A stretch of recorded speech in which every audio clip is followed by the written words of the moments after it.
If you play on Epic Games, knowing how to back up and restore your games can save you a massive amount of time, especially if you ever need to reinstall Windows, move to a new PC, or simply avoid downloading huge game files again.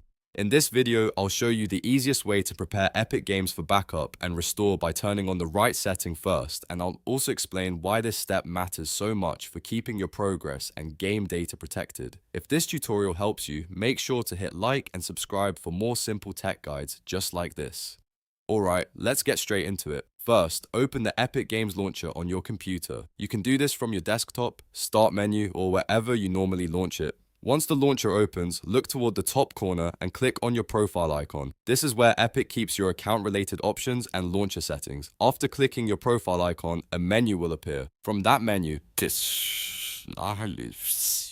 Settings. This will open the full settings page for the Epic Games launcher. If you've never been in here before, don't worry. It's very straightforward, and we only need to adjust one important preference. Now scroll through the settings until you find the Preferences section. Inside Preferences, look for the option to enable cloud saves. Make sure cloud saves are turned on. This is one of the most important steps because it helps Epic keep your save data synced online, which means your progress is much easier to restore later if you ever switch devices or reinstall your games. If cloud saves are not enabled, go ahead and switch them on now. Once that setting is active, Epic Games will be much better prepared to restore supported save files automatically, and it gives you a safer setup before you start backing up or moving anything manually.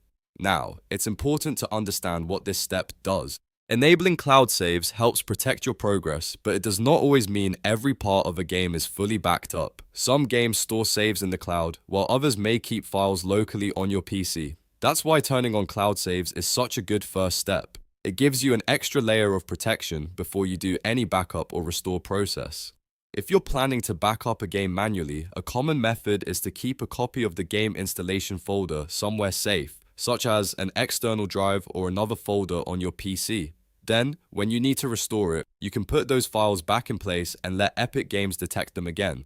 But before doing any of that, always make sure cloud saves are enabled so your progress has the best chance of syncing properly. Once you've enabled cloud saves, take a moment to double check that the settings stayed on. Then, you can close the settings page and continue using Epic Games normally. If you're restoring a game later, open the launcher again, sign into the same Epic account, and Epic should help recognize your installed games and cloud data when everything is in place. For the best results, always use the same Epic account you used before, and make sure you're connected to the internet so cloud saves can sync correctly. If you're moving your games to a new drive or a new PC, keeping your save files and installation files organized will make the restore process much smoother. So to recap, the key first step to backing up and restoring games on Epic Games is to open the launcher, click your profile icon, go into settings, find preferences, and enable cloud saves. That simple setup can make a big difference when it comes time to restore your games and keep your progress safe. If this video helped you, please give it a like, subscribe for more helpful gaming tutorials, and turn on notifications so you don't miss the next guide. Thanks for watching, and I'll see you in the next one.